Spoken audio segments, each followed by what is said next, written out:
आईंचा ज्या माऊलींचा आजचा हा 5.5 महिन्यांचा विधिवत शास्त्रीय विधी या ठिकाणी संपन्न होत आहे। वैकुंठवासी श्रीमती अनुसया आई गणपत विठेकर वय वर्ष 90। 5.5 महिन्यांपूर्वी आईंचं वृद्धापकाळानं किंबहुना अल्प अशा आजारानं दुःखद निधन झालं, देहावसान झालं, मृत्यू झाला, निधन झालं आणि आज या ठिकाणी बोलता बोलता 5.5 महिन्यांचा कालखंड उलटून गेलेला आहे। त्यांच्या परिवाराने या कार्यक्रमाचे नियोजन करीत असताना आपण सगळे आप्तस्वकीय, गणगोत्र, नातेवाईक, हितचिंतक, वारकरी सांप्रदायिक, गावकी भोवकीतील मंडळी, नातेवाईक, पाहुणे मंडळी या ठिकाणी या कार्यक्रमाच्या निमित्तानं उपस्थित आहात। आईंचं गोड अशा प्रकारचं पुण्यस्मरण करण्यासाठी आपण या ठिकाणी जमलेलं आहात आणि त्या निमित्तानं आईचं गोड असं प्रवचन आईच्या निमित्तानं करत असताना माऊलींच्याच ज्ञानेश्वरीतील जी ओवी सर्वश्रुत पद्धतीनं आपण अनेक वेळा वाचलेली आहे, ऐकलेली आहे, चिंतन केलेलं आहे आणि या ओवीवरती अनेक महाराजांची प्रवचनं सुद्धा आपण या ठिकाणी ऐकलेली आहेत। असे एक साधी सरळ ओवी आपण या ठिकाणी निरूपणासाठी घेतलेली आहे।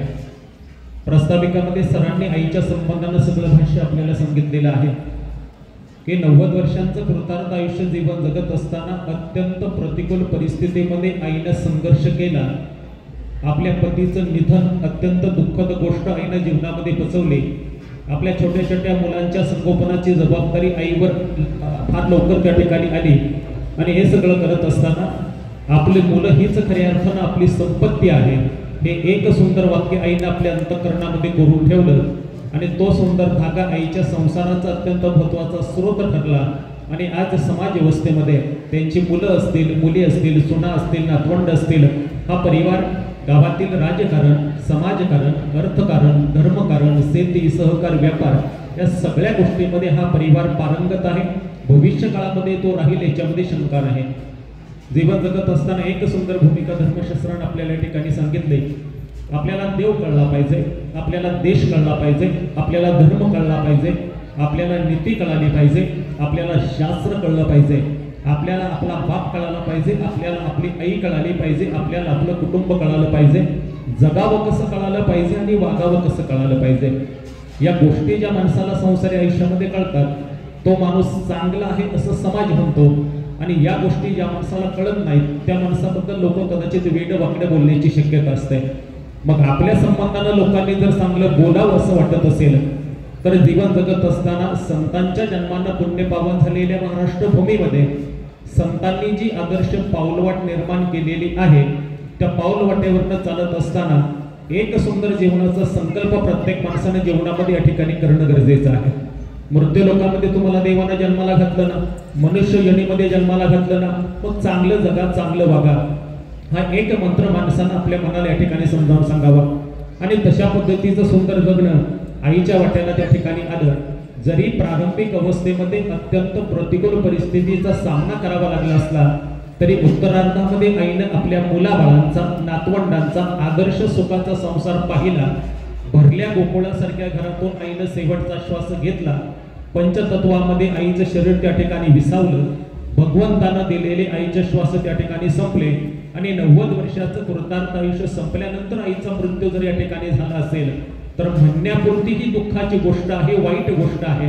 याच्यातला आध्यात्मिक भाव या ठिकाणी समजून घ्या की याचसाठी केला होता अट्टाहास, शेवटचा दिवस गोड व्हावा।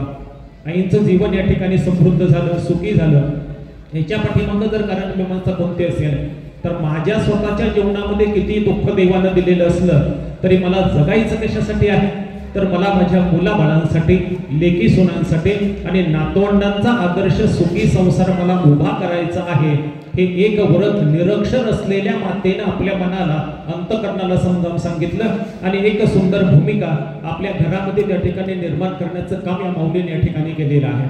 म्हणून खऱ्या अर्थानं आईचं जीवन आपण या ठिकाणी समजून घेत असताना आपल्या संसाराच्या जीवनामध्ये सगळ्यात महत्त्वाची गोष्ट धर्मशास्त्राने कोणती सांगितली असेल तर कुटुंब व्यवस्था धर्मशास्त्राने महत्त्वाची सांगितलेली आहे। जुना कालखंडामध्ये थोडंसं तुम्ही जा, पाठीमागचा कालखंड कसा होता, एकत्र कुटुंब पद्धती होती। 4-4, 5-5, 6-6 भाऊ एकत्र राहायचे, गुण्या गोविंदानं त्या ठिकाणी राहायचे। त्या 5-6 भावांमध्ये करता माणूस म्हणजे त्याला थोरला भाऊ आपण म्हणायचो, त्याला कारभारी म्हटलं जायचं आणि तो सगळं घराचे सूत्र त्या ठिकाणी पाहायचा। बाकीच्यांना काही कळत नव्हतं का, सगळं काही कळत होतं, पण आपला थोरला भाऊ जो कारभारी आहे, जो देव स्वरूप आहे, तो जर घरामध्ये चांगल्या पद्धतीचे निर्णय घेत असेल तर आपण विभक्त व्हायचं कशासाठी? अशा प्रकारची सुंदर भूमिका जुन्या काळातल्या लोकांनी त्या ठिकाणी जपली, जोपासली आणि एकत्र कुटुंब पद्धतीचा पुरस्कार जुन्या कालखंडामध्ये झालेला आपल्याला पाहायला मिळतो. आज मात्र थोडीशी समाजामध्ये वेगळी परिस्थिती निर्माण झाली. समाज बदलला, सामाजिकता बदलली, माणूस बदलला, मानसिकता बदलली आणि माणसाच्या विचारसरणीमध्ये या ठिकाणी बदल होत चाललेला आहे. मुळामध्ये एका गोष्टीचं चिंतन धर्मशास्त्रानं असं सांगितलं की आपलं कुटुंब जर सुखी, समाधानी, ऐश्वर्य, भरभराटीनं आपल्याला जगायचं असेल तर देवाचं अस्तित्व आपल्याला स्वीकारावं लागेल. संतांची विचारधारा आपल्या मनाला या ठिकाणी समजावून सांगावी लागेल. अध्यात्माची, परमार्थाची साधना आपल्या जीवनामध्ये या ठिकाणी व्यक्त करावी लागेल. आणि तसं जर जीवन आपण जगला तर आपला एकट्याचा संसार सुखाचा होईल याच्यामध्ये नवल नाही. सगळी कुटुंब व्यवस्था या ठिकाणी सुखाची झाल्याशिवाय राहणार नाही. माऊलींचे ज्ञानेश्वरी माझ्या समोर या ठिकाणी आहे. 18 अध्याय संत ज्ञानेश्वर महाराजांनी विश्वाला सांगितले. 18 अध्यायांमध्ये 9033 ओव्यांचा पंक्ती प्रपंच या ठिकाणी मांडला. पण सगळी ज्ञानेश्वरी वाचल्यानंतर तुमच्या एक गोष्ट कधीतरी लक्षात आली असेल की आपल्या दुःखाचं भांडवल संत ज्ञानेश्वर महाराजांनी जगाला सांगितलं नाही. की मला समाजानं त्रास दिला, मला संन्याशाची कार्टी म्हटलं, माझ्या बहिणीला समाजानं त्रास दिला, आमच्या आई वडिलांना मृत्यूपंथाला पाठवून दिलं. एकही ओवी संत ज्ञानेश्वर महाराजांनी आपलं दुःख जगाला सांगण्याचं काम केलं नाही. मग याच्यातलं सूत्र तुम्ही या ठिकाणी समजून घ्या. समाज व्यवस्थेमध्ये जीवन जगत असताना आपल्याही वाट्याला जर अनेक दुःख आली, अनेक लोकांनी आपल्याला त्रास दिला तर त्या दुःखाचं भांडवल या ठिकाणी करता कामा नये. तूच आहे तुझ्या जीवनाचा शिल्पकार. या न्यायानं जीवनाकडे जर तटस्थ भूमिकेतून पाहण्याचा विचार जर केला तर जीवन आपलं स्वच्छ होईल, सुंदर होईल आणि सगळ्या गोष्टी जीवनामध्ये आपल्याला प्राप्त झाल्याशिवाय राहणार नाही. मुळामध्ये संसार नावाच्या कुरुक्षेत्रामध्ये जर आपला जन्म झाला असेल, कुरुक्षेत्र म्हणतात कशाला? ज्या ठिकाणी कुरुक्षेत्रावरती युद्ध झालं पांडवांचं आणि कौरवांचं, त्याला कुरुक्षेत्र म्हटलं जातं. मग संसार नावाचं हे जर कुरुक्षेत्र असेल तर अनेक युद्धांना सुद्धा आपल्याला समाजामध्ये किंवा कुटुंबामध्ये या ठिकाणी तोंड द्यावं लागतं. पण या सगळ्या गोष्टी आपल्या जीवनामध्ये घडणारच आहेत. सुखाची गोष्ट घडेल, दुःखाची गोष्ट घडेल, चांगली गोष्ट घडेल, वाईट गोष्ट घडेल, हिताची गोष्ट घडेल, अहिताची गोष्ट घडेल, मनाजोगत्या गोष्टी घडतील, मनाविरुद्ध गोष्टी घडतील. कोणत्याही गोष्टी जरी घडल्या तरी तो देवाचा, भगवंताचा, परमेश्वराचा कृपाशीर्वाद आहे. अशा भूमिकेतून त्या भूमिकेकडे आपण या ठिकाणी पाहणं गरजेचं आहे. आणि ही सगळी भूमिका संतांनी आपल्याला सांगण्याचं काम केलं की जीवन जगत असताना आपल्याला जे काही मिळालं त्याच्यामध्ये माणसानं सुखी राहावं, समाधानी राहावं. माणसाची समाजामध्ये गल्लत नेमके काय झाले? आपल्याकडे काय आहे याचा आनंद माणसाला नाही, पण आपल्याकडे काय नाही याचं दुःख माणसाला जास्त आहे. आपल्याकडे 4 चाकी गाडी नाही याचं दुःख माणसाला का वाटतं? कारण ती शेजाऱ्याकडे आहे याचं दुःख माणसाला त्या ठिकाणी सतावत असतं. म्हणजे आपल्याकडे काय आहे याचा जर माणसानं प्रामुख्याने या ठिकाणी विचार केला तर प्रत्येक माणूस सुखी होईल, आनंदी होईल आणि आनंदी जीवनाची गुरु केली त्याला आपल्या घरामध्ये सापडल्याशिवाय राहणार नाही. आणि हे व्रत संकल्पाची भूमिका आपल्याला शिकवली कोणी? आपल्या आई वडिलांनी आपल्यावरती संस्कार केले. जुन्या काळामध्ये घरामध्ये आजी होती, आजोबा होते, आपले वडील होते, आपली आई होती, आपले 2-4 चुलते होते, चुलत्या होत्या. घरामध्ये एकत्र कुटुंब पद्धती त्या ठिकाणी होती. आपली आई आपल्याला चहा देत असेल तर आपली एखादी चुलती आपल्याला नाश्ता करून द्यायची, दुसरी एखादी चुलती आपल्याला जेवण वाढायची, चौथी एखादी चुलती आपलं कपडे धुवायचं काम करायचे. म्हणजे घराघरामध्ये 2-2, 3-3, 4-4 आयांचं प्रेम आपल्याला त्या ठिकाणी जुन्या काळामध्ये मिळालेलं आहे. आता मात्र परिस्थिती बदललेली आहे. हम दो हमारे दोचा जमाना असेल किंवा घरामध्ये एकच अपत्य असावं, मग ते मुलगा असू द्या किंवा मुलगी असू द्या, अशी विचारधारा समाज व्यवस्थेमध्ये निर्माण झाली. मग भविष्य काळामध्ये कदाचित जुन्या काळामध्ये आपण सांगायचो मला 4 मामा आहेत, 5 आत्या आहेत, 6 मावश्या आहेत. भविष्य काळामध्ये ही मुलं सांगू शकतील का मला मामा आहे का? नसेल कदाचित. मावशी आहे का? नसेल कदाचित. आत्या आहे का? नसेल कदाचित. मग या भूमिकेचं जर समर्थन आपल्याला या ठिकाणी करायचं असेल, लोकसंख्या वाढीचे दुष्परिणाम आपण या ठिकाणी जगानं पाहिले हे मान्य आहे, पण समाज व्यवस्था आणि कुटुंब व्यवस्था जर टिकवायची या ठिकाणी असेल तर नातेसंबंध जोपासण्याचं काम आपल्याला भविष्य काळामध्ये करावं लागणार आहे. फक्त पैसा, सत्ता, संपत्ती, इस्टेट या गोष्टीच्या पाठीमागे तुम्ही लागला तर पैशानं कदाचित तुम्ही श्रीमंत व्हाल, पण मनाचं दुबळे पण तुमचं उघडं झाल्याशिवाय या ठिकाणी राहणार नाही. पैशाशिवाय काही होत नाही ही गोष्ट मान्य आहे, पण पैशामुळे सगळ्या गोष्टी जीवनामध्ये घडतात का? घडत नाही. सुख पाहिजे, समाधान पाहिजे, चांगल्या गोष्टी जर जीवनामध्ये पाहिजे तर लक्ष्मीचा कृपाशीर्वाद आपल्या जीवनामध्ये या ठिकाणी व्यक्त होणं गरजेचं आहे. आणि तो कृपाशीर्वाद कधी निर्माण होईल? अध्यात्म आणि परमार्थाची साधना ज्या दिवशी आपल्या घरामध्ये घडेल. वारकरी कुटुंबामध्ये आपला जन्म झाला, संतांच्या जन्मानं पुण्यपावन झालेल्या महाराष्ट्र भूमीमध्ये आपला जन्म झाला हिंदवी स्वराज्याचे संस्थापक छत्रपती शिवाजी महाराजांच्या जन्मानं पुण्य पावन झालेल्या जुन्नर तथा शिवनेरी किल्ल्यामध्ये किंवा शिवनेरी परिसरामध्ये आपल्या या ठिकाणी जन्म झाला, याचं भान आपल्याला या ठिकाणी असणं गरजेचं आहे. संसार सुखाचा होईल कधी? मुळामध्ये संत तुकाराम महाराज आपल्याला सांगून जातात, संसार आहे कसा? संसार दुःख मुळ चोहीकडे इंगळ, विश्रांती नाही कुठे रात्रंदिन स्तंभ. काय संसारामध्ये सुखाची अपेक्षा आहे? तुकाराम महाराजांनी तेच आपल्याला सोप्या भाषेमध्ये सांगितलं की आजा मेला पंजा मेला बाप बसना गेला, देखत देखत नातू पंतू तोही तैसा झाला. आपण ज्या घरामध्ये आता राहतो, ज्या घराला आपण आपलं घर म्हणतो, ज्या जमिनीला आपण आपली जमीन म्हणतो, ज्या इस्टेटीला आपण आपली इस्टेट म्हणतो, ती पहिल्यांदा कोणाची होती? आपल्या खापर पंजोबांची होती. त्यांचा मृत्यू झाला, कोणाची झाली? आपल्या पंजोबांची झाली. पंजोबांचा मृत्यू झाला, कोणाची झाली? आपल्या आजोबांची झाली. आजोबांचा मृत्यू झाला, कोणाची झाली? आपल्या वडिलांची झाली. आपल्याही वडिलांचा मृत्यू झाला, कोणाची झाली? आपली झाली. आपण राहणार आहोत का अमर? आपल्यानंतर आपल्या मुलाबाळांची होईल, मुलाबाळानंतर आपल्या नातवंडांची होईल, नातवंडानंतर आपल्या पतवंडांची सगळी इस्टेट होईल ना. त्यावेळी एक वाक्य लक्ष ठेवून ऐका, ज्यावेळी आपल्या घरामध्ये आपल्या नातवंडांचा पतवंडांचा राज्यकारभार चालू होईल ना, आपल्या स्वतःचा फोटो भिंतीवरती नसणार आहे. आपलं वर्ष श्राद्ध ते त्या ठिकाणी घालणार नाही. रेशनिंग कार्डावरचं नाव त्या ठिकाणी गायब झालेलं असेल, सातबाऱ्यावरचं नाव त्या ठिकाणी गायब झालेलं असेल. हेच तुकाराम महाराजांनी आपल्याला सांगितलं, बाबांनो जीवन जगत असताना फार लांबच्या पिढीचा विचार करू नका.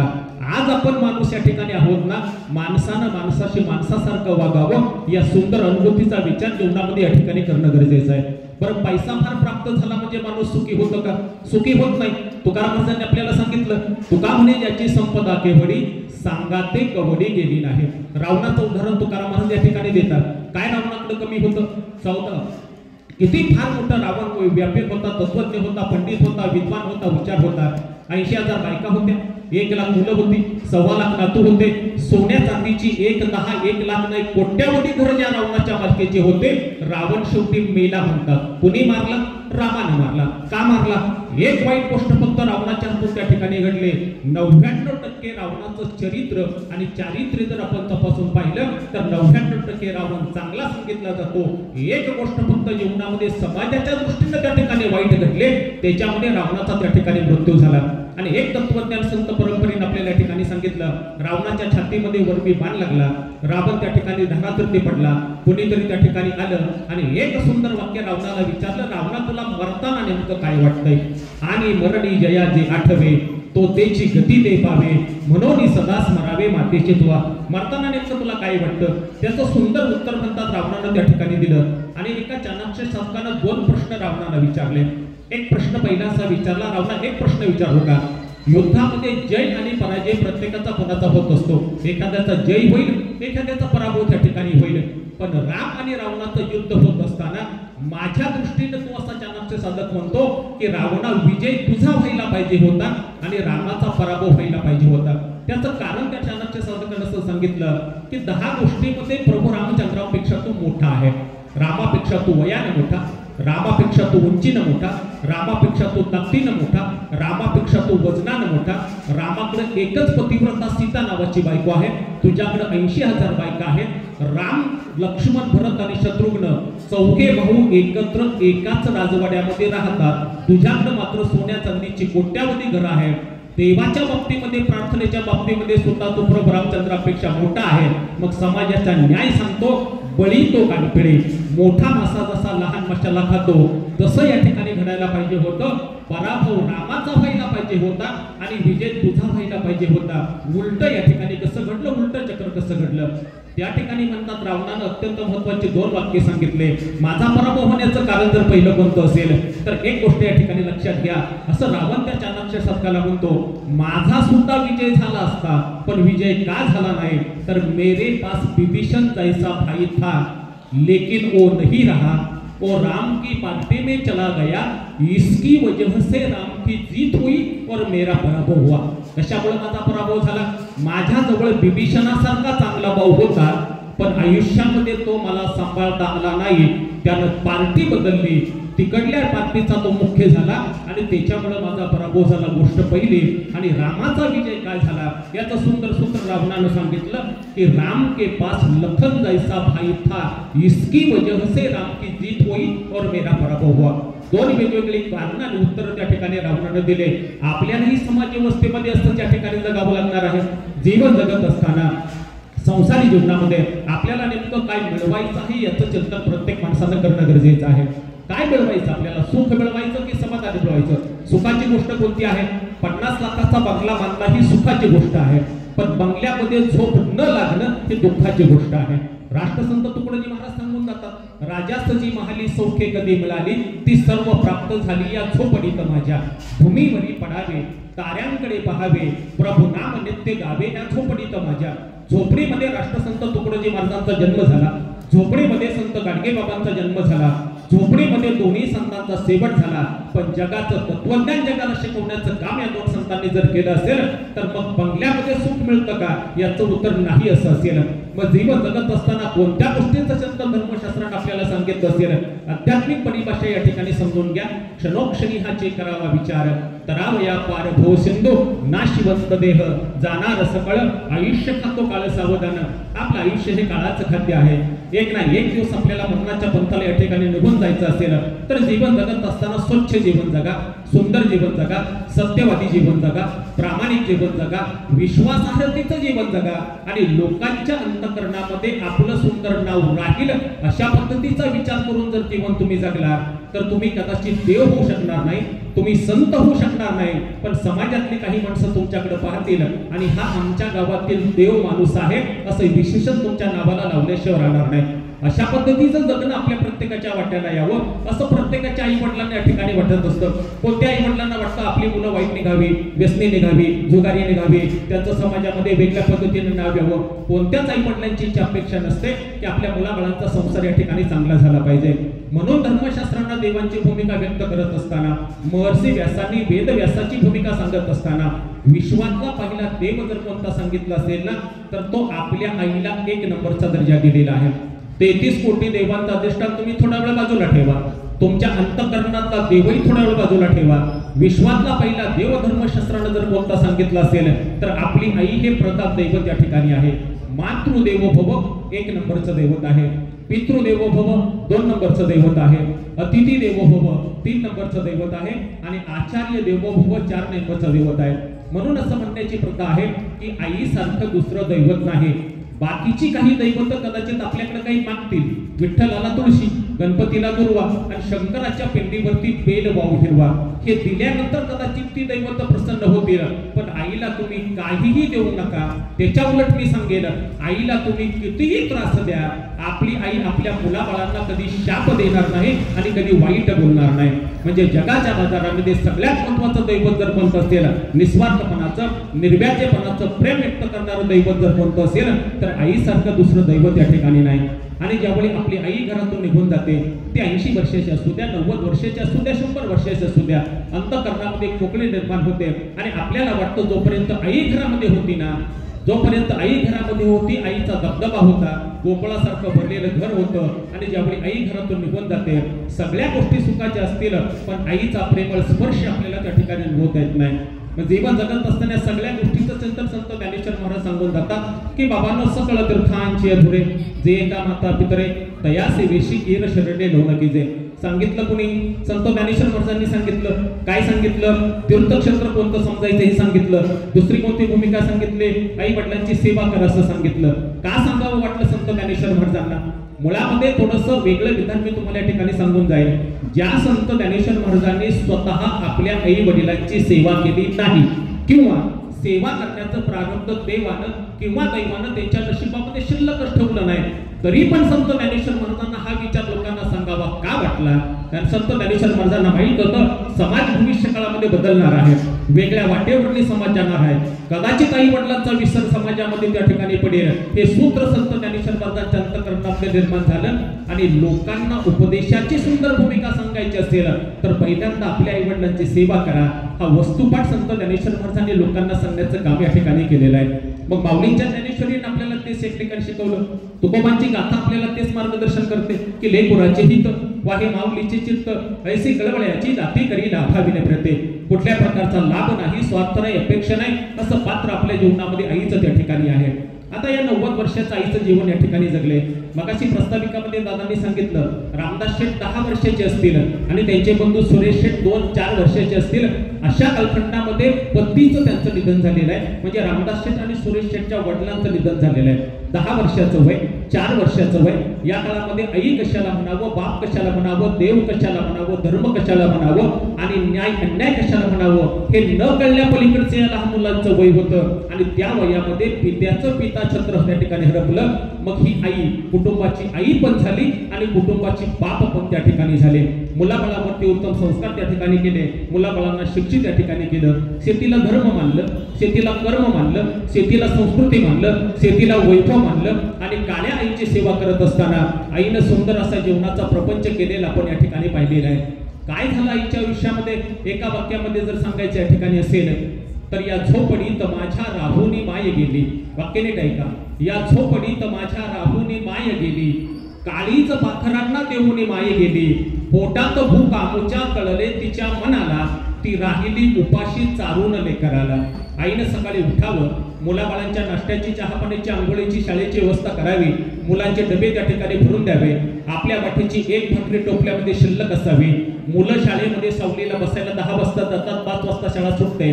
6 तास आईला उन्हातानामध्ये काम करावं. आपली पाठ तापल्याशिवाय आपलं पोट शांत होत नाही हे तत्वज्ञान आपल्या आईनं आपल्याला त्या ठिकाणी शिकवलं. आणि अशा कालखंडामध्ये 6 तास उन्हामध्ये कष्ट केलेली आपली माय ज्यावेळी 5 वाजता संध्याकाळी घरी येते, मुलंही शाळेतून त्या ठिकाणी घरी येतात, दुपारचा डबा मुलांनी खाल्लेला आहे, सकाळी 10 वाजता जेवण करून मुलं शाळेला गेलेले आहेत, तरी पण आईचं मन सांगत असतं मुलांना भूक लागली असेल. मुलांनी सांगावं आई मला भूक लागलेली आहे.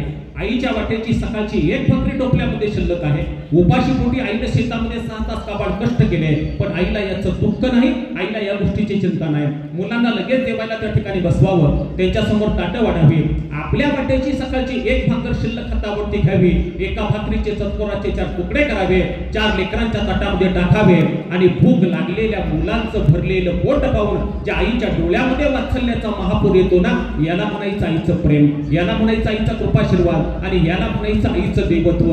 ही गोष्ट आई सोडून आपल्या जीवनामध्ये कोणीच्या ठिकाणी करणार नाही. मग याचा अर्थ बाप आपल्या जीवनामध्ये महत्वाचा नाही का? 100% आहे. पण धर्मशास्त्रानं बापापेक्षा आईला महत्वाचं स्थान दिलेलं आहे. मातृदेवो भव 1 नंबर आणि पितृदेवो भव 2 नंबर आहे. याचं कारण काय असण्याची शक्यता आहे? कदाचित जन्माला आल्यानंतर आपल्याला तो बाप आहे हे काही दिवसानंतर कळायला लागत असेल, पण 9 महिने 9 दिवस दगडासारखं ओझं ज्या आईनं सांभाळलं, उदरामध्ये आपलं संगोपन केलं, आपला रक्ताच्या माध्यमातून आपला पिंड पोसण्याचं काम केलं आणि बाळंतपणाच्या कळा सहन करून आपल्या मुलाला जन्माला घालणारी आई देवापेक्षा काकणपर श्रेष्ठ आहे असं संतांनी आपल्या मनामध्ये बिंबवण्याचं काम या ठिकाणी केलेलं आहे. आणि म्हणून समाज व्यवस्थेमध्ये काही काही लोक कधी कधी असं म्हणतात की काय केलं आई बापांनी आमच्यासाठी. असा वाईट प्रश्न आपल्या अंतःकरणामध्ये येता कामा नये.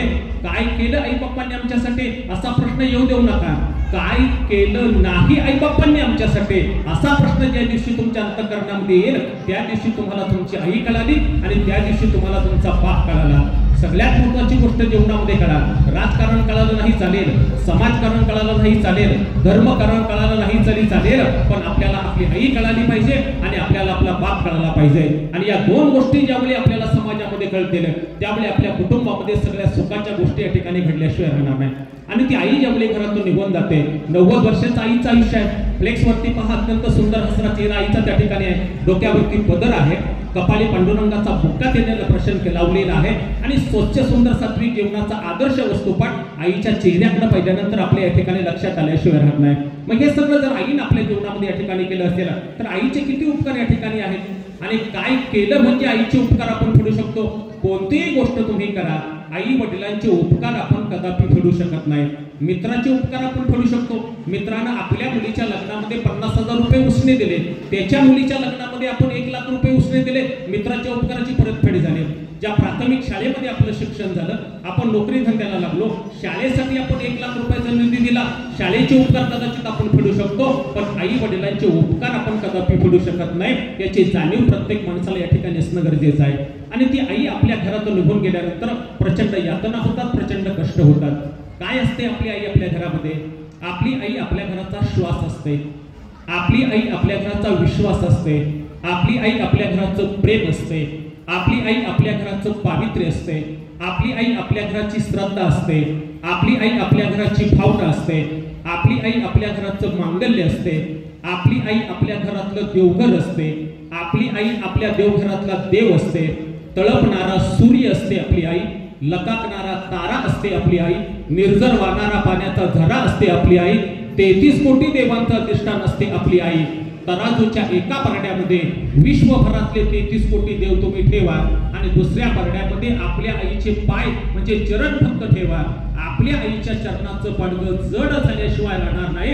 एवढा सुंदर भाव संत परंपरेने आपल्या समोर या ठिकाणी ठेवलेला आहे. आणि म्हणून तुकाराम महाराजांनी सुद्धा एका अभंगामध्ये असं सांगितलं की पुरविली आणि जे जे केले ते ते वेळी माय तरी कैसी सांगा कृपाळुबा पांडुरंगा हे चले लुतरी लुचलवली कडेवरी तुका म्हणे घास मुखी घाली ब्रह्मरस. ज्या आईनं आपल्याला दूध पाजलं, ज्या आईनं आपल्याला जेवण दिलं, ज्या आईनं आपल्याला अंघोळ घातले, ज्या आईनं आपल्या अंगावरती कपडे घातले, ज्या आईनं आपली 4-5 वर्ष स्वच्छता केली, देखभाल केली, त्या आईसारखं दैवत जगामध्ये कुठलंच नाही. आणि मग हा 5.5 महिन्याचा कार्यक्रम या ठिकाणी होत असताना 5.5 महिन्यांपूर्वी आईचं निर्माण या ठिकाणी झालं. अंत्यविधीचा कार्यक्रम झाला, सावडण्याचा कार्यक्रम झाला, दशक्रिया विधीचा कार्यक्रम झाला, 13वा विधीचा कार्यक्रम झाला. पहिला महिना, दुसरा, तिसरा, चौथा, 5वा महिना त्यांनी घरामध्ये घातला असेल आणि 5.5 महिन्याला थोडंसं सार्वजनिक स्वरूप देण्याचा प्रकार समाज व्यवस्थेमध्ये या ठिकाणी निर्माण झाला. अजून 5-7 महिन्यांनी आईचं वर्षश्राद्धाचा कार्यक्रम होईल आणि पुढच्या वर्षीपासून ज्या तिथीला या आईचं निर्माण झालं ती तिथी वार्षिक श्राद्धामध्ये पितृश्राद्ध घालायला आपण सुरुवात करू. हे धर्मशास्त्राने आपल्याला या ठिकाणी सांगितलेलं आहे. मुळामध्ये या सगळ्या गोष्टी केल्यामुळे फायदा काय होतो आणि या सगळी गोष्ट न केल्यामुळे तोटा काय होतो याचंही चिंतन धर्मशास्त्राने आपल्या समोर या ठिकाणी ठेवलेलं आहे. संत ज्ञानेश्वर महाराज हरिपाठाच्या माध्यमातून सांगत जातात की चहुवेदी जाण साही शास्त्र कारण 18 पुराणे हरिसे गाते. आपल्या हिंदू धर्मशास्त्रातले 4 वेद यजुर्वेद, ऋग्वेद, अथर्ववेद आणि सामवेद. 6 शास्त्र कोणती आहेत? योगशास्त्र, न्यायशास्त्र, सांख्यशास्त्र, नैमिषिक शास्त्र, पूर्व मीमांसा शास्त्र आणि 6व्या शास्त्राचं नाव आहे उत्तर मीमांसा शास्त्र. हे 4 वेद, ही 6 शास्त्र आणि 18 पुराण आपल्या हिंदू धर्मशास्त्राचा प्राण आहे. 18 पुराण आपल्याकडे आहेत. ब्रह्मपुराण, विष्णुपुराण, पद्मपुराण, शिवपुराण, लीलापुराण, कूर्मपुराण, अग्निपुराण, स्कंदपुराण, मत्स्यपुराण, नारद पुराण, वामन पुराण, भविष्य पुराण, गरुड पुराण, ब्रह्मांड पुराण, पुराण, नैमिषिक पुराण आणि शेवटचं आहे ब्रह्मवैवर्त नावाचं पुराण. म्हणजे 4 वेद, 6 शास्त्र आणि 18 पुराणांनी वर्णन जर कोणाचं केलं असेल तर तो देवाचं केलेलं आहे. आता देव नेमका कोणता? मंदिरामध्ये सापडेल का? मस्जिदमध्ये सापडेल का? चर्चमध्ये सापडेल का? गुरुद्वारामध्ये सापडेल का? आनंदी देहू पंढरपूरला सापडेल का? शिर्डीला गेल्यावर सापडेल का? तिरुपतीला बालाजी गेल्यावर सापडेल का? सगळ्या ठिकाणी असण्याची शक्यता आहे. पण आपल्याच घरामध्ये देवाचं अधिष्ठान असल्यानंतर कुठे शोधिशी रामेश्वरम आणि कुठे शोधिशी काशी, हृदयातील भगवंत राहिला हृदयात झोपाशी. अशा प्रकारची भूमिका जर आपल्या अंतःकरणामध्ये निर्माण होत असेल तर तशाही पद्धतीचा सात्विक विचार आपल्या अंतःकरणामध्ये या ठिकाणी येणं गरजेचं आहे. मग आई मनाची भूमिका समजून घेत असताना संत ज्ञानेश्वर महाराजांची ही ओवी अत्यंत महत्त्वाची या ठिकाणी ठरते की बाबांना आई वडिलांची सेवा करा.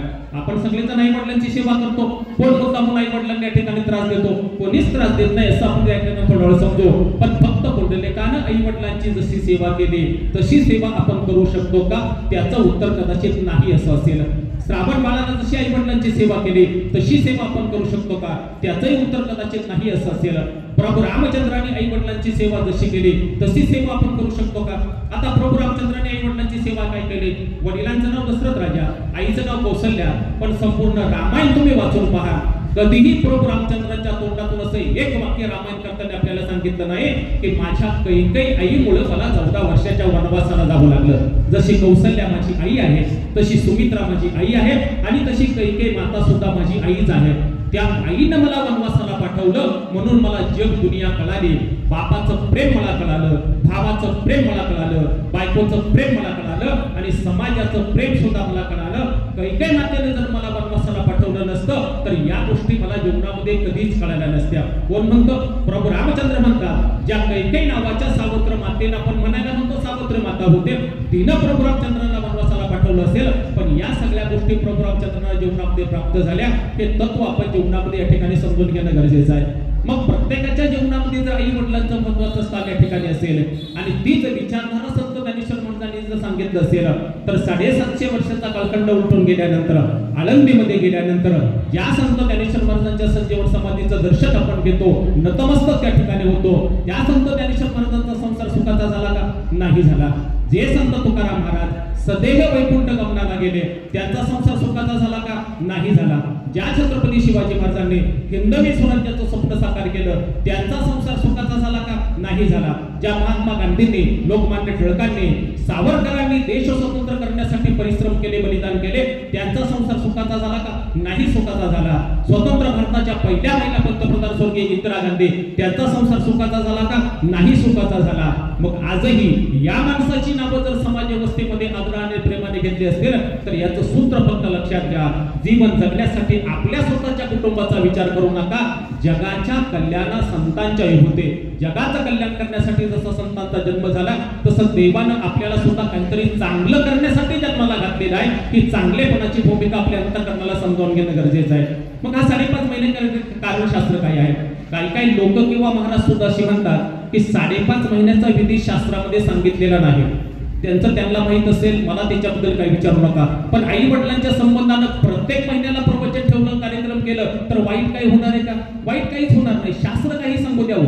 आई वडिलांच्या संबंधानं आपण जर चांगलं करत असो तर त्याच्यामध्ये वाईट वाटण्याचं काही कारण नाही. पण शास्त्राची एक भूमिका या ठिकाणी सांगितली जाते, जिवंत असेपर्यंत आई वडिलांची सेवा घरामध्ये करा आणि गेल्यानंतर सुद्धा त्यांच्या सेवेमध्ये राहा. जिवंत असेपर्यंत या कुटुंबाने सेवा केली, आजारपणामध्ये सगळी सेवा केली, हॉस्पिटलमध्ये नेलं, सगळं काही या ठिकाणी केलं, पण शेवटी पिकलं पान आहे, कधीतरी गळून पडणार आहे. जसा येणारं बहर तसा जाणारं झडून, गळणाऱ्या पानासाठी काय फायदा रडून, काय फायदा रडून जिनं हसत जगावं आणि मातीच्या कुशीत सोनं होऊन येऊगावं. पुन्हा कुठंतरी या माऊलीचा आत्मा मृत्यू लोकामध्ये एखाद्या उच्च कोटी कुळामध्ये जन्माला येऊ शकतो. म्हणून धर्मशास्त्रानं सांगले असे विधी या ठिकाणी करणं गरजेचं आहे. आता आपल्या हिंदू धर्मशास्त्रातली एक भूमिका लक्षात घ्या. अंत्यविधीचा कार्यक्रम आपण करतो, कार्यक्रम प्रासंगिक असल्यामुळे या गोष्टी सांगणं गरजेचं आहे. तुम्ही म्हणाल महाराज आम्ही ऐकलेलं आहे, दुसऱ्या महाराजांचं ऐकलं किंवा तुमचंच ऐकलेलं आहे, पण काही भाग हा प्रत्येक वेळेला सांगावा लागतो, रिपिटेशन झालं तरी. अंत्यविधीचा कार्यक्रम करण्याची प्रथा आपल्याकडे काही आहे. शास्त्र असं सांगतं शक्यतो दिवसा अंत्यविधीचे कार्यक्रम करा, दिवस मावळल्यानंतर शक्यतो अंत्यविधीचे कार्यक्रम करू नका. ही शास्त्राची पहिली भूमिका आहे. आपण ते तत्व पाळतो का याचं चिंतन प्रत्येक माणसाने या ठिकाणी करणं गरजेचं आहे. आईचा मृत्यू समजा झाला, आईचं निधन झालं, आईचा अंत्यविधीचा कार्यक्रम केला, आईच्या अंगणामध्ये सगळे आप्तसखी गणगोत्र गोळा झाले, कुटुंबाला दुःख झालं, गावकीला दुःख झालं, लेकींना दुःख झालं, सुनांना दुःख झालं, नातवंडांना दुःख झालं, सगळे मंडळी त्या ठिकाणी आले. मग जुना काळ डोळ्यासमोर थोडासा आणा. आता सगळ्या सुविधा या ठिकाणी निर्माण झाल्या. स्वर्गरथ प्रत्येक गावामध्ये आहे. फोन केल्यानंतर स्वर्गरथ येतो, त्याच्यामध्ये तो देह ठेवला जातो, बटन दाबलं जातं, भजनाची कशीट लावली जाते, गळ्यामध्ये टाळ अडकवा किंवा पथावजी खा आणि अंत्ययात्रा काढा असं काही आता राहिलेलं नाही.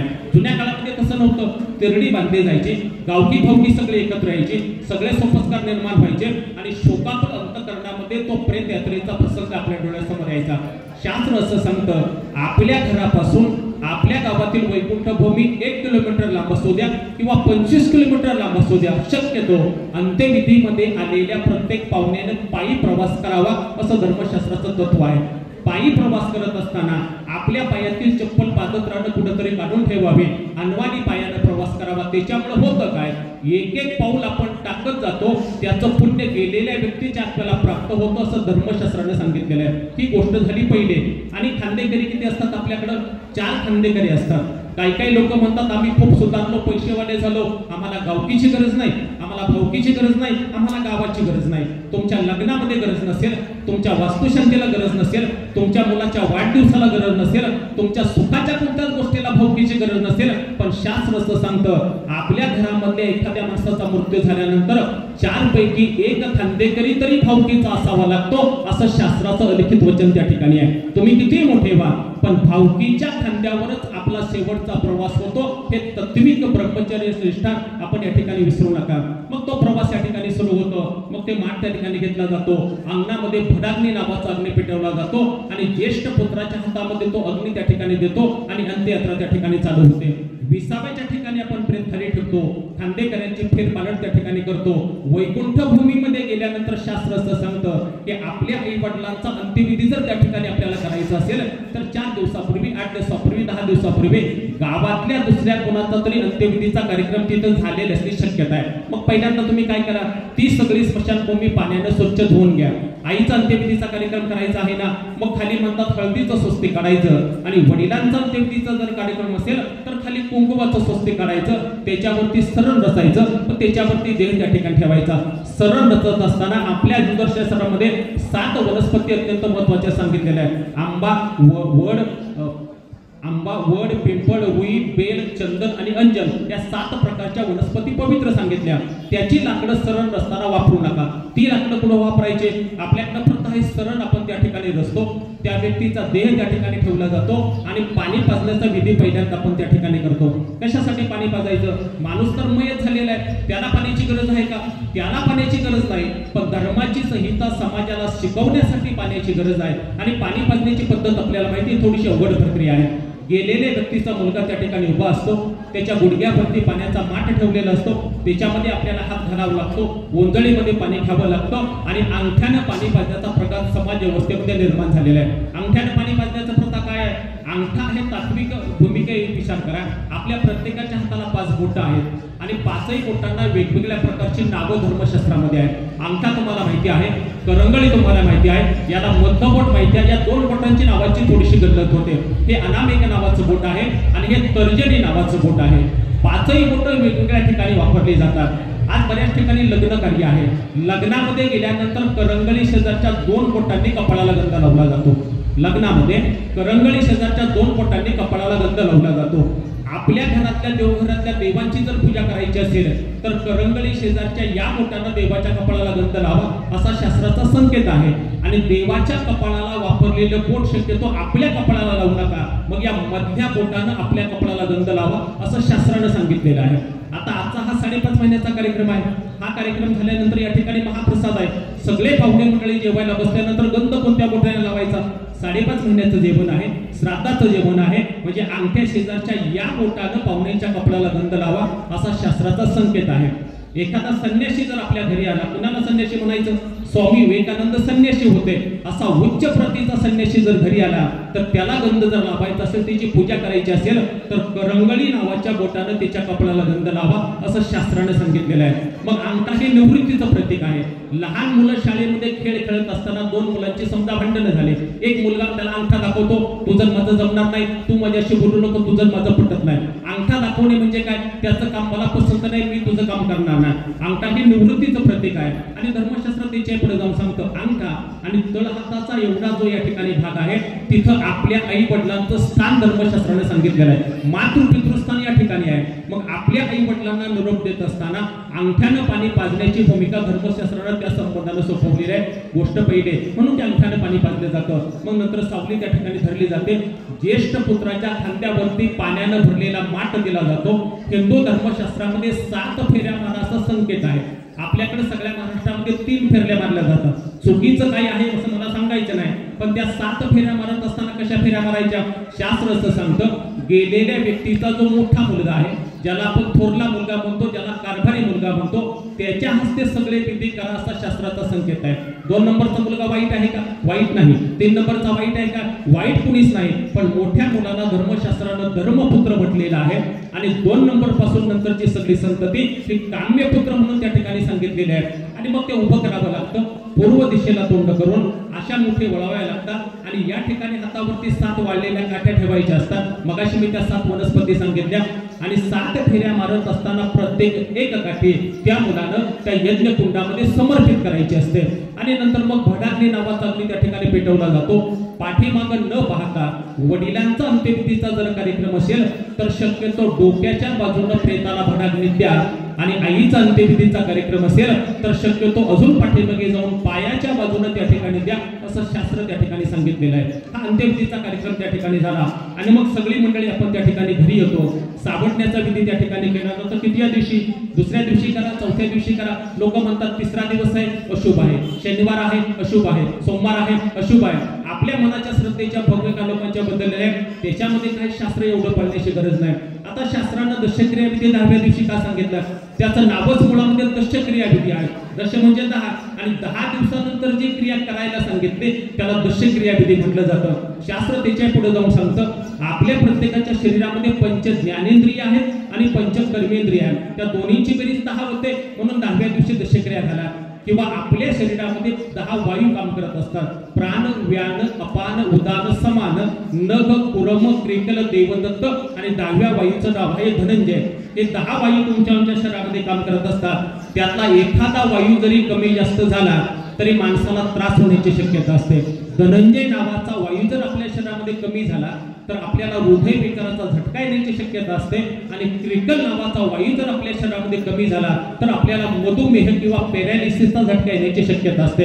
मग जिवंत असेपर्यंत एवढ्या गोष्टीकडे आपलं लक्ष नसतं. मग गेल्यानंतर तरी या 10 वायूंचे आभार मानण्यासाठी शास्त्रानं आपल्याला सांगितलं 10 दिवस राखून ठेवा आणि 10व्या दिवशी दशक्रिया विधीचा कार्यक्रम पार पाडा.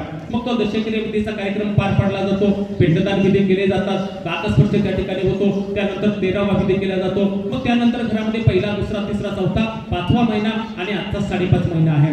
आजच्या दिवशी नेमकं काय होतं? आर्यमा नावाची एक गवता वैकुंठावरून या ठिकाणी खाली येते तुमच्या पिंपरी पेंढर गावामध्ये. हा सगळा परिसर पाहते, आईंच्या प्रतिमेसमोर जाते आणि आईंच्या प्रतिमेसमोर जे नैवेद्याचं ताट तुम्ही ठेवलेलं आहे त्या ताटाकडे पाहते आणि सूक्ष्म भाग आपल्या नेत्रांनी त्या ठिकाणी ग्रहण करते आणि आईंचा आत्मा आता अंतराच्या पंचक्रोशीमध्ये घिरट्या घालत आहे तिथपर्यंत नैवेद्य पोहोचवण्याचं काम करते असं शास्त्र आपल्याला सांगतं. आपण त्या ठिकाणी जाऊ शकतो का? आपण जाऊ शकत नाही. आत्म्याचा निम्मा प्रवास संपलेला आहे. 5.5 महिन्यांपर्यंत अजून 7 महिन्यांनी आईचा आत्मा प्रवेशाच्या दरवाजामध्ये पोहोचेल आणि म्हणून निम्मा प्रवास जर संपलेला असेल तर त्या आत्म्याला नैतिक बळ मिळावं म्हणून काहीतरी या ठिकाणी करा असं शास्त्राने सांगितलंय. त्याच्यासाठी महाभारतामध्ये एक पुरावा असा आलेला आहे की पंडूराजाचं ज्यावेळी निधन झालं 5 पांडवांचे पिताजी पंडूराजा वैकुंठामध्ये त्या ठिकाणी गेले आणि स्वर्गाच्या दारावरती त्या ठिकाणी पडलेले त्यांना दिसले सूक्ष्म स्वरूपामध्ये आणि त्या ठिकाणी महर्षी नारद गेले. त्रैलोकामध्ये हिंडणारा माणूस त्याच्या असं लक्षात आलं एवढा मोठा पंडूराजा होता, 5 पांडवांचा बाप होता, विद्वान होता, पंडित होता, मग त्याला स्वर्ग सुखाचं दार का प्राप्त झालं नाही? तिथल्या देवतांकडे म्हणता चौकशी केली. देवतांनी असं सांगितलं पंडूराजा जरी ज्ञानी असेल, विद्वान असेल, पंडित असेल पण काही पुण्य त्याच्या आयुष्यामध्ये कमी पडलेलं आहे आणि म्हणून त्याला स्वर्ग सुखाचं दार प्राप्त झालेलं नाही. मग काय करावं लागेल? महर्षी नारदांना देवतांनी सांगितलं तुम्ही मृत्यू लोकामध्ये खाली जा, 5 पांडवांची भेट घ्या आणि 5 पांडवांना सांगा तुमच्या वडिलांना मोक्ष प्राप्ती झाली नाही. मग एखादा छोटा मोठा यज्ञ त्या ठिकाणी करावा लागेल. तो यज्ञ म्हणतात त्या ठिकाणी केला. अनेक लोकांना जेवण दिलं, अन्नदान दिलं, वस्त्रदान दिलं, गोदान दिलं आणि आकाशामध्ये घंटा वाजण्याचा आवाज ऐकू आला म्हणतात आणि त्यावेळेला स्वर्गाचं दार उघडलं आणि पंडूराजाला स्वर्ग सुखाची प्राप्ती झाली. आता या जुन्या काळातल्या गोष्टी आजच्या लोकांना सांगितल्यानंतर पटतील का, समजतील का, रुचतील का, खऱ्या वाटतील का याच्याबद्दल माझ्या मनामध्ये या ठिकाणी शंका आहे.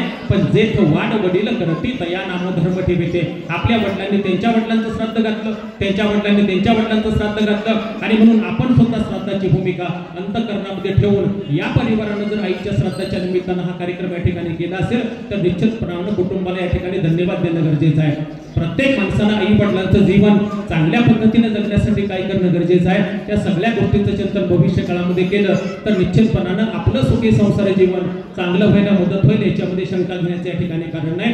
जीवन जगत असताना या सगळ्या भूमिका धर्मशास्त्रानं आपल्याला या ठिकाणी सांगितल्या. साने गुरुजी सुद्धा एके ठिकाणी सांगून जातात. एक इंग्रजी भाष्यकार असं सांगतो one mother is better than hundreds of teachers की 100 शिक्षकांपेक्षाही एक आई सर्वश्रेष्ठ त्या ठिकाणी असते. आणि म्हणून शेवटी आपल्याला या ठिकाणी एका गोष्टीने या ठिकाणी करायचं आहे. जरी 5.5 महिन्यापूर्वी आईचं निर्माण या ठिकाणी झालेलं असलं तरी आईचं जीवनपट कुटुंबाच्या नजरेसमोर या ठिकाणी आहे. प्राणज्योती तुझी विजली आहे पण प्रकाश नाही विजला ग, तू असताना दरवळलेला सुगंध नाही सरला ग. आई तू अंगणामध्ये लावलेलं झाड कधी मेलं नाही. आई तू कडेवर घेतलेलं लेकरू कधी रडलं नाही. आई तुझ्या अंगणामध्ये आलेलं कधीच कोणी गेलं नाही उपाशी आणि त्याच पुण्य आईवर खातो आज आम्ही साधू तुपाशी. आता सगळ्या गोष्टी घरामध्ये असतील पण आईची मुलं, आईच्या सुना, आईच्या लेकी, आईच्या नातवंडांना आई किंवा आजी नावाची हाक त्यांच्या अंगणामध्ये मारल्यानंतर हाकेला उत्तर देणारा देव त्यांच्या घरामध्ये या ठिकाणी राहिला नाही. ही एक भूमिका त्यांना स्वीकारल्याशिवाय गत्यंतर नाही. मग जीवन जगत असताना या सगळ्या भूमिका प्रत्येकाच्या जीवनामध्ये कधी ना कधी घडणार आहेत ना. कोण अमर होऊन या ठिकाणी आलेला आहे हे तर नाही उरो आले अवतार हे ते पामर जीव किती 9 मर्गे 10 मर्गे मर्गे 88 33 कोटी देवता मर्गे पडे काल के फाशी पीर मरे पैगंबर मरे मर गए तुझे बिहारी कहत कबीरा ओ भी मर गया रहत कोण विचारे। ही विचारधारा जर आपल्या अंतःकरणामध्ये असेल आणि आईच्या या 5.5 महिन्याच्या निमित्तानं प्रवचन सेवेतून देवाकडे जर आपल्याला काही मागायचं असेल तर आईच्या आत्म्याला मोक्ष मिळावा, मुक्ती मिळावी, गती मिळावी एवढीच अपेक्षा व्यक्त करू शकतो। जेने हे जीवन दिले दान तयाचे करील चिंतन जगत जीवन नारायण गायीन गुण तयाचे। पिंपरी पेंढार नावाचं गाव तालुक्यामध्ये प्रतिदेश गाव आहे। सगळ्या दृष्टिकोनातून जर पाहिलं तर जुन्नर तालुक्यातील पहिला धर्मध्वज किंवा राष्ट्रध्वज उभारण्याचं काम जर कुठे केलं असेल तर माझ्या माहितीनुसार पिंपरी पेंढार गावामध्ये या ठिकाणी झालेलं आहे। संगमनेर तालुक्यामध्ये जर तुम्ही कधी गेला तर प्रवरीच्या काठी देवांची MIDC त्यांना म्हटलं जातं। नदीच्या काठी अशी 13-14 मंदिर आहेत। 5-25 किलोमीटरचा परिसर त्या ठिकाणी आहे आणि ते लोक म्हणतात आमची ही देवांची MIDC आहे, म्हणजे सगळी देवांची मंदिरं त्या ठिकाणी आहेत। तसं पिंपरी पेंढार गावामध्ये आल्यानंतर पलीकडे एक मंदिर आहे, इथे एक मंदिर आहे, पुढे एक मंदिर आहे, तिकडे एक मंदिर आहे, म्हणजे एवढ्या गावातल्या मुख्य चौकामध्ये गुंठ्याची किंमत आज लाख, 2 लाख, 5 लाख, 10 लाख झालेली असताना जिल्हा परिषदेची शाळेची जागा किती भव्य त्या ठिकाणी आहे। तुमच्या गावातील मी अनेक ठिकाणी अनेक गावामध्ये गेल्यानंतर पिंपरी पेंढार गावातील वैकुंठ भूमी कधीतरी पाहायला जा। हे कारण सांगण्याचं कारण काय आहे, आपलं घर जेवढं स्वच्छ सुंदर असतं ना त्याच्यापेक्षा गावातील मंदिर स्वच्छ आणि सुंदर असावं। गावातील मंदिर जेवढं स्वच्छ आणि सुंदर असतं ना त्याच्यापेक्षा आपल्या गावातील वैकुंठ स्वच्छ आणि सुंदर असावं हा म्हणणारा मी छोटासा प्रवचनकार या ठिकाणी आहे। अत्यंत म्हणजे एखाद्या बंगल्यासमोर जशी गार्डन नसते तेवढी सुंदर बाग जर तुम्ही वैकुंठ भूमीमध्ये या ठिकाणी केली असेल, गावचं प्रवेशद्वार तुम्ही सुंदर पद्धतीने या ठिकाणी बांधलं, गावामध्ये 2-4 वेळेला अखंड हरिनाम सप्ताह या ठिकाणी होता, गावाची एकी गावकी असेल भावकी असेल जरी वेगवेगळ्या आडनावाची अनेक ग्रस्त या ठिकाणी राहत असले तरी एक विचारानं गावाच्या प्रगतीचा आलेख जर तुमची वाढवत असाल तर निश्चितपणानं तुम्हाला धन्यवाद देणे या ठिकाणी गरजेचं आहे। आताच मला या ठिकाणी सांगितलं रामदासचंद वेठेकर की जे विघ्नहर सहकारी साखर कारखान्याचे विद्यमान ज्येष्ठ संचालक म्हणून त्या ठिकाणी वर्षभरापासून काम करतात, त्यांनी समोर राष्ट्र धर्मध्वजाच्या शेजारी ते वारकऱ्यांचं काहीतरी असा स्तंभ निर्माण करण्याचं काम त्यांनी केलेलं आहे, म्हणजे त्यासाठी 4-5-10 लाख रुपये निश्चितपणानं खर्च होणार आहे। आदरणीय पोटे दादांनी मला या ठिकाणी सांगितलं म्हणजे गावामध्ये एखादं काम करण्यासाठी गावातील 2, 4, 5, 6, 10 माणसं एकत्र आल्यानंतर पैसे सगळे मंडळी देत असतात, पण पुढाकार घेऊन जर एखादं काम करण्याची भूमिका अंतरंगामध्ये असेल तर गावाचा विकास निश्चितपणाने या ठिकाणी होत असतो। असा विकास पिंपरी पेंढार गावामध्ये झालेला आपण या ठिकाणी पाहतो। एवढं रामदास महाराजांचं मंदिर असेल, पलीकडचं मंदिर असेल, किती स्वच्छ सुंदर या ठिकाणी जागा आहे आणि अशा नैतिक आध्यात्मिक पारमार्थिक क्षेत्रामध्ये नावलौक असलेल्या गावामध्ये आदर्श मातेचा जन्म, आदर्श मातेचा 80-90 वर्षाचा संसार आणि आदर्शवाचे माहेरची माणसं गणगणितकर मंडळी या ठिकाणी उपस्थित आहे। त्यांच्याही अंतरंगामधली भूमिका आईच्या प्रति त्याही भावना या ठिकाणी व्यक्त करतील। शेवट मला फक्त एका वाक्याने या ठिकाणी करायचं आहे की जीवन जगत असताना सगळ्या गोष्टी जीवनामध्ये प्राप्त होतील, पण आई वडिलांचं जाणं निश्चितपणानं माणसाला या ठिकाणी खटकत असतं आणि आईपणाची ती भूमिका आपण समजून घेणं गरजेचं आहे। माझ्या आईचं वय सुद्धा आता 80 वर्षांचं आहे। मी सकाळी उठल्यानंतर माझी आई काट्यावरून जागी होते, मग माझा मोबाईल राहिला का, माझा पुरमा राहिला का, माझं कानाचं बंदाचं घेतलं का, गाडी नीट चालव अशी आई मला घरातून त्या ठिकाणी सांगत असते। त्यावेळेला माझी बायको कुठेतरी किचन मध्ये असते, आज कुठे चालले, संगमनेरला चालले, कोणत्या मार्गे जाणार आहे, घारगावमध्ये जाणार आहे, मग येताना ती पेढे घेऊन या म्हणते। कोण? बायको म्हणते तुम्ही दशक्रियेला चालला, येताना घरगावचे पेढे घेऊन या, आणि आई बिचारी म्हणते रुमाल घेतला का, मोबाईल घेतला का, कानाला बांधलं का, गाडी नीट चालव, हे सगळं चालव। आता मला आई चांगली आहे हे सांगायचं आहे, पण बायको वाईट आहे हे मला सांगायचं नाही। माझी बायको मला सांगते पेढे घेऊन या, पण माझ्या बायकोला बिचारीला पेढे आवडत नाही, ती तिच्या मुलांसाठी पेढे आणा असं मला सांगत असते। दोन्ही आयाच आहे। माझी आई माझ्यावरती प्रेम करते, माझी बायको माझ्या मुलावरती त्या ठिकाणी प्रेम करते।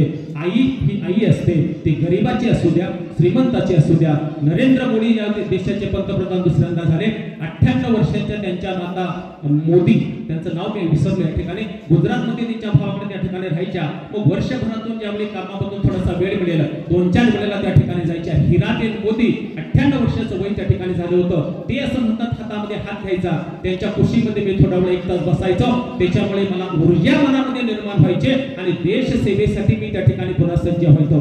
डॉक्टर तात्याराम लहाने नावाचे अत्यंत डॉक्टर विद्वान आपल्या महाराष्ट्रामध्ये आहेत। ते असं सांगतात दिवसाला मी 10 ऑपरेशन लोकांचे करतो, पण ज्यावेळी मला कंटाळा येतो ना, मी हॉस्पिटलमधून खाली येतो, आईच्या हातामध्ये हात मिसळतो, आईशी गप्पा मारतो आणि पुन्हा पुढची ऑपरेशन करण्यासाठी त्या ठिकाणी सज्ज होतो। दादा कोंडके नावाचे मराठी चित्रपट नट आपल्याला या ठिकाणी माहिती आहे। ते असं म्हणतात की आईची सेवा करण्यासाठी माझ्या स्वतःच्या संसाराकडे मी दुर्लक्ष केलं, पण आईच्या सेवेमध्ये कुठलाही खंड या ठिकाणी घडू दिला नाही. जीवन अशा पद्धतीचं माणसाचं या ठिकाणी असावं आणि त्या जीवनाचा परामर्श आई वडिलांनी आपल्या अंतःकरणामध्ये निर्माण केला. म्हणून आदरणीय वैकुंठवासी श्रीमती अनुसयाताई गणपत विठेकर, त्यांचे 2 चिरंजीव आदरणीय रामदास शेठ गणपत विठेकर आणि सुरेश शेठ विठेकर, मुले 2 विमल गेनभाऊ कुरकुटे आणि मंगलताई विजय वारुळे, असा परिवार नातवंड पतवंड फार मोठा परिवार आहे. सामाजिक क्षेत्रामध्ये काम करणारं कुटुंब, आध्यात्मिक क्षेत्रामध्ये काम करणारं कुटुंब, राजकीय क्षेत्रामध्ये काम करणारं कुटुंब आणि या कुटुंबातल्या एका आदर्श मातेच्या 5.5 महिन्याच्या निमित्तानं उपस्थित झाला. 11:21 झाले आणि मला वाटतं 10:11 प्रवचनाला आपण सुरुवात केली. 1 तासापेक्षा जास्त वेळ मी या ठिकाणी बोलतोय. मी एकटाच बोललोय, तुम्ही काहीच बोलले नाही. तुम्ही तसं काही बोलत नाही. तुम्ही मोबाईलच्या माध्यमातून सांगता महाराज तुमचं चुकलं बुवा, लोकांसंगे ब्रह्मज्ञान स्वतः कोरडे भाषण असं म्हणण्याची लोकांची वृत्ती आहे. सगळ्या गोष्टी लक्षात घ्या. 13 दिवसापूर्वी महाराष्ट्रामध्ये एका घरामध्ये झालेला साखरपुडा लोकांना वाईट वाटला. याच्या पाठीमागचं कारण तेच आहे. 50% लोकांना ती भूमिका चांगली वाटली असेल, 50% लोकांना ती भूमिका वाईट वाटली असेल. कोणता विश्वातला एक माणूस असा आहे त्याला सगळी लोक चांगली म्हणतात? सगळी लोक कोणाला कधी चांगली म्हणू शकत नसतील. पण जीवन जगत असताना थोड्याशा तात्विक भूमिका पाळून जर आपण आपलं जीवन जगण्याचा प्रयत्न केला तर समाजाच्या टेकीची आपण कधी धनी होऊ शकणार नाही. समाज रचनेमध्ये आपण कुणी सिकंदर म्हणून या ठिकाणी जन्माला आले नाही. प्रत्येकाला आपलं स्थान कळतं, प्रत्येकाला आपली बुद्धी कळते, प्रत्येकाला आपला प्रामाण्यवाद कळतो आणि प्रत्येकाला आपलं ज्ञान सुद्धा या ठिकाणी कळत असतं. त्या सगळ्या गोष्टीचं चिंतन करून जीवन जगण्याचा प्रयत्न केला तर हीच खऱ्या अर्थानं आईला भावपूर्ण श्रद्धांजली या ठिकाणी होईल. अनेक मान्यवर आपल्या समोर या ठिकाणी उपस्थित आहेत.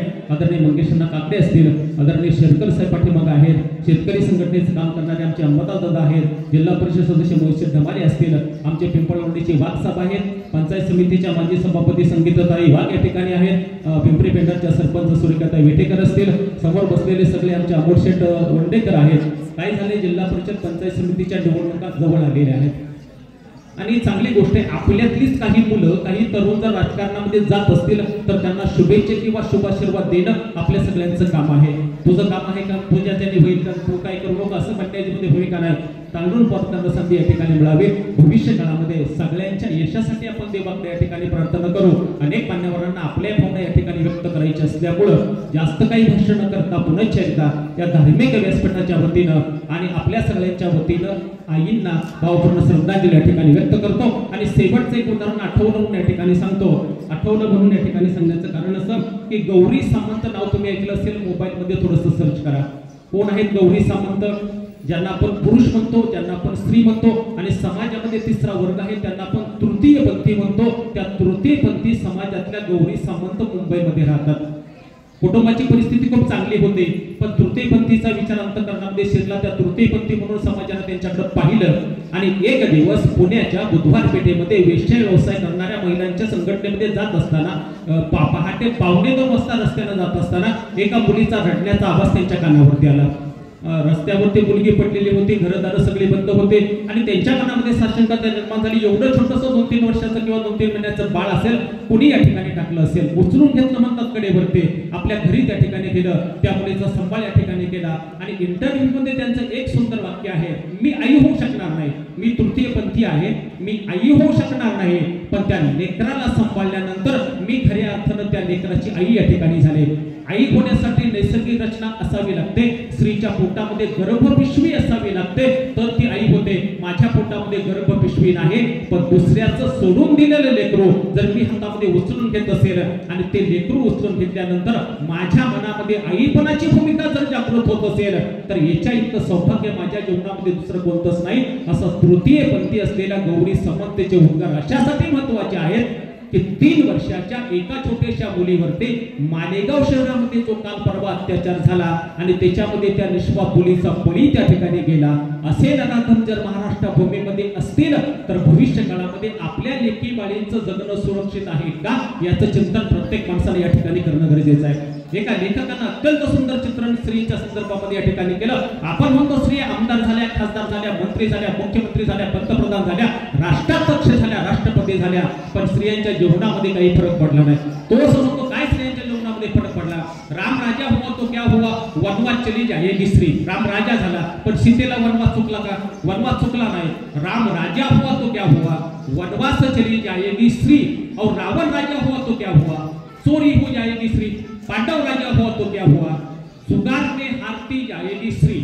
पांडव राजा हुआ तो क्या हुआ, जुगार में हारती जाएगी स्त्री, और कौरव राजा हुआ तो क्या हुआ, वस्त्र हरण में काम आ जाएगी स्त्री। हिंदू राजा हुआ तो क्या हुआ, जलाए जाएगी स्त्री, और मुसलमान राजा हुआ तो क्या हुआ, दफनाए जाएगी स्त्री। कोणीही काही झालं आणि स्त्रियांच्या जीवनामध्ये जर काही फरक पडत नसेल तर समाज व्यवस्था म्हणून आपण सगळ्यांनी भविष्य काळामध्ये विचार करणं गरजेचं आहे। जुना काळ सुखाचा होता, समाधानाचा होता, काळ खूप या ठिकाणी फास्ट मध्ये पुढे गेला।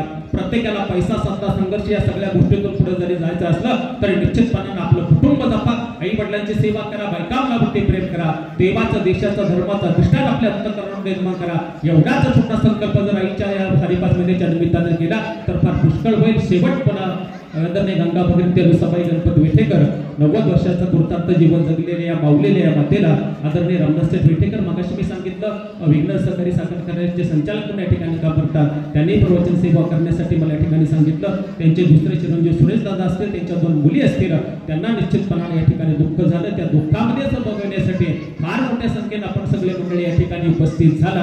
आपल्या सगळ्यांचं ऋण ते व्यक्त करतीलच, पण प्रवचनकार म्हणून आपण सर्वांना या ठिकाणी धन्यवाद देतो। सकळ तीर्थांचे धुरे जिये का माता पितरे, तया सेवेशी कीर शरीरे लोणकी जय। पुंडलिका विठ्ठल, श्री ज्ञानदेव तुकाराम, पंढरीनाथ भगवान की जय। माऊली ज्ञानेश्वर महाराज की जय।